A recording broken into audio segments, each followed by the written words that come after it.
میں ہوں انور Khan, YouTube channel کی وساطت سے آپ سے مخاطب ہوں۔ آج جو بات کرنا چاہتے ہیں وہ ہم کرنا چاہتے ہیں جنگ خیبر کے متعلق، کہ جب حضرت صلی اللہ علیہ وسلم حدیبیہ سے واپس پلٹے لشکر اسلام کے ساتھ، کیونکہ وہاں صلح کا ایک بار ماحول بن چکا تھا،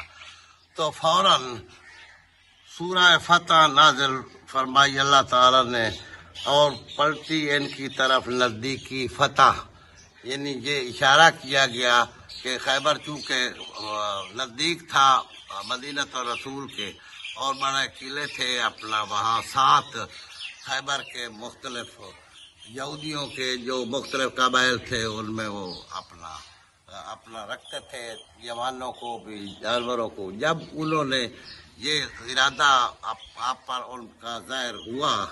حضرت صلی اللہ علیہ وسلم کا ارادہ کہ اپنا خیبر فتح کرنا چاہتے ہیں پیغمبر اسلام، تو وہ فوراً قلعہ بند ہو گئے۔ 20 دن تک مدینہ الرسول میں حضرت صلی اللہ علیہ وسلم تشریف فرما رہے۔ اس کے بعد آپ نے حکم دیا اور 1400 آدمیوں کے ساتھ خیبر کے مقام پر پہنچ گئے اور محاصرہ کر لیا۔ جب صبح کو اٹھے یہودی، پہلے بھی انہیں کچھ مطلب پتہ تو تھا کہ ہمارا محاصرہ ہونے والا ہے، تو فوراً جب ٹوکریاں بیلچے لے کر وہ اپنا، چونکہ زیادہ تر زراعت ان کا پیشہ تھا،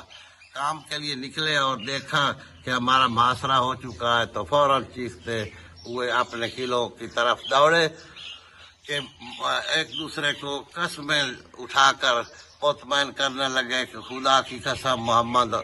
اپنا لشکر لے کر ہمارے سر پہ آ گیا ہے، محاصرہ ہمارا ہو چکا ہے۔ تو انہوں نے اپنے مال مویشی بھی قلعہ بند کر لیے، ان کا چارہ بھی اکٹھا کر لیا۔ یہ جو 7 قلعے تھے نا، ان میں ایک قلعہ تھا جو مطلب مشہور تھا، نام، کموس، قتیبہ، شک اور نطات، وتیج اور سلالم۔ یہ 7 مطلب شاخیں تھی جو ان کے مختلف قبیلے تھے، وہ ان کے نام تھا۔ لیکن سب سے بڑا قلعہ جو تھا نا، جس میں مرحب بھی رہتا تھا اور بھی ان کے مطلب سردار بڑے بڑے یعنی کہ جنگجو، وہ قلعہ کموس تھا۔ یہودی لڑتے رہے حضرت صلی اللہ علیہ وسلم کے لشکر سے، شکست کھا کر پھر قلعوں میں دوڑ جاتے تھے، یعنی جھڑپیں ہوتی رہی، لیکن ان کے جو سرکردہ بہادر تھے، جوان تھے، وہ قلعہ کموس میں جمع ہوتے رہے۔ اسی دوران حضرت صلی اللہ علیہ وسلم درد شقیقہ میں مبتلا ہو گئے۔ آپ تشریف فرما تو تھے خیبر کے مقام پر موقع پہ نہ آ سکتے تھے جب اپنا قلعہ کموس کا محاصرہ کیا گیا۔ مسلمان جاتے رہے، مختلف صحابہ کرام کو حضرت صلی اللہ علیہ وسلم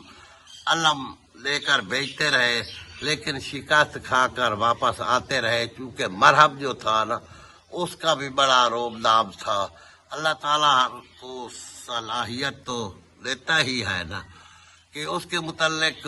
یہ بھی مشہور تھا کہ 1000 آدمیوں کے ساتھ ایک وقت میں لڑ سکتا ہے۔ بہرحال جس دن حضرت عمر واپس لوٹے تو شام کو حضرت صلی اللہ علیہ وسلم نے حکم دیا کہ کل میں ایسے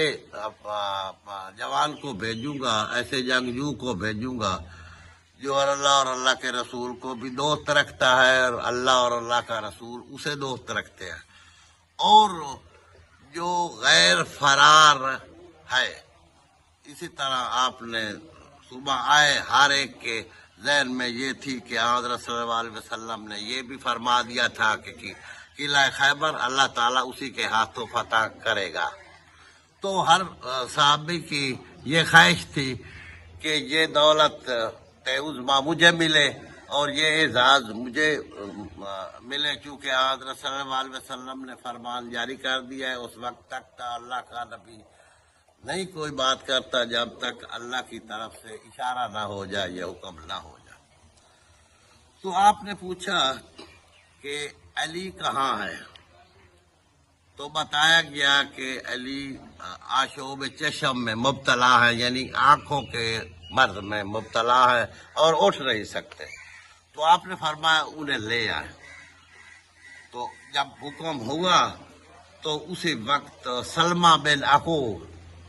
یہ بڑا لاڈلا صحابی تھا، جنگجو بھی تھا، تیر انداز تھا، اور یہ بہت للکارتا رہتا تھا میدان جنگ میں، تیر اندازی بھی کرتا رہتا تھا، کفار کو للکارتا تھا آج تمہاری خیر۔ بہرحال جی حضرت سلمہ بن عقوق حضرت صلی اللہ علیہ وسلم کے حکم کے مطابق حضرت علی کو بازو سے پکڑ کر حضور اکرم صلی اللہ علیہ وسلم کی خدمت میں حاضر ہو گیا۔ تو حضرت علی سے جب پوچھا گیا اور ان کی آنکھیں دیکھی حضرت نے، تو آپ نے اپنی طرف بلایا اور ان کا سر اپنے زانو مبارک پر رکھ کر آنکھوں میں لعاب دہن ڈال دیا۔ یہ علاج ہو رہا ہے پیغمبر اسلام کا۔ یوں ہی آپ اپنا لعاب دہن ڈالا، وہی آپ کی آنکھیں درست ہو گئی حضرت علی کی، فوراً اٹھے اور ہنسنے لگے، آنکھیں ٹھیک ہو گئی ہیں۔ تو آپ نے علم سپرد کیا حضرت علی کے کو اور حکم دیا کہ یہ قلعہ قموس پر حملہ کریں اور فتح کریں۔ آپ فوراً دوڑ پڑے، پیچھے ان کا لشکر بھی دوڑ پڑا۔ آگے جب قلعہ قموس کے نزدیک جاتے ہیں تو تاریخ بتاتی ہے کہ جو تھا نا مرحب،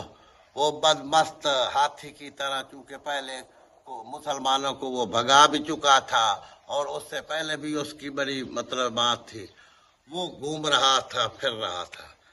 تو حضرت علی کو جب اس نے دیکھا کہ یہ تو لڑنے کے لیے آ گئے ہیں مجھ سے مسلمان، تو اس نے رجز پڑا کہ میں مرحب ہوں، مرحب کو خیبر والے جانتے ہیں، میں مکمل ہتھیاروں سے آراستہ رہتا ہوں، تجربہ کار بھی ہوں۔ تو اس کے بعد حضرت علی نے بھی رجز پڑھا کہ میرا نام علی ہے، میں اپنا علی ہوں، میرا نام میری ماں نے حیدر رکھا ہے، اور آج تمہارا اور میرا پتہ چل جاتا ہے۔ تو جب حیدر لفظ بولا نا حضرت علی نے، تو اس کو داعیہ کی بات یاد آ گئی مرحب کو، چونکہ مرحب کو اپنی داعیہ نے کہا تھا کہ ہر ایک سے لڑنا، مقابلہ کرنا، کسی سے تم مار نہیں کھاؤ گے، لیکن حیدر نام کے کسی بندے سے لڑنا نہیں، وہ تمہیں ختم کر دے گا۔ تو فوراً اس کے جب دماغ میں یہ بات آئی تو وہ دوڑ پڑا۔ وہ دوڑا ہی ہے تو شیطان ایک یہودی عالم کی شکل میں آگے آ گیا۔ اس نے کہا، چونکہ اس نے پھنسانا تھا، اس نے کہا کہ حیدر تو بہت ہے، کتنے نام ہے حیدر کے، تو اس حیدر کو دیکھ کر بھاگ پڑا ہے، اس سے تو مار کھانا چاہتا ہے۔ بس وہ فوراً واپس ہو گیا۔ جب آیا کہ اس کا ارادہ یہ تھا کہ علی پہ میں وار کروں اور اسے نعوذ باللہ ختم کر دوں، لیکن حضرت علی نے، ان کے پاس ذوالفقار تلوار تھی، ایسی ضربت ایک ہی لگائی کہ مرحب گر پڑا، اسے قتل کر دیا۔ قتل کرنے کے بعد ایک اور آیا، ربی بن عبد الحقیق ہے یہودی، وہ بھی اپنے قبیلے کا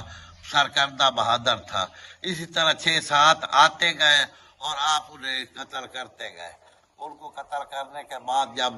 دوسرے جو تھے یہودی نکلے ہوئے، وہ دوڑ پڑے، جب ان کے بہادر سب مارے گئے، جب وہ دوڑ کر قلعہ قموس میں داخل ہوئے اور انہوں نے وہ جو تھا نا دروازہ، وہ اچھی طرح بند کیا کھینچ کر، تو حضرت علی بھی فوراً پہنچ گئے، حالانکہ انہوں نے راستے میں خندق بھی کھود رکھی تھی۔ آپ وہاں پہنچے اور اسے جھنجھوڑا دروازے کو پکڑ کر۔ جب جھنجھوڑا تو تاریخیں بتاتی ہیں کہ پورا قلعہ لرز گیا، کیونکہ ہر وقت تو معجزے نہیں ہوتے، یہ اللہ تعالیٰ کی طرف سے جو پہلے ہی اعلان ہو چکا تھا کہ وہ فتح دینا چاہتا ہے علی کے ہاتھوں۔ اور ایسا جھنجھوڑا اور ایسا قلعہ لرزا کہ صفیہ بنت حاتم حی بن اخطب، یعنی جو حی بن اخطب تھا نا، وہ اسی قلعہ میں رہتا تھا، اس کی بیٹی تخت پر بیٹھی تھی، اور یہ وہ شخص ہے جس نے بنو قریظہ کو بھی اپنا خلاف کیا تھا، حضرت صلی اللہ علیہ وسلم سے کیے گئے معاہدہ سے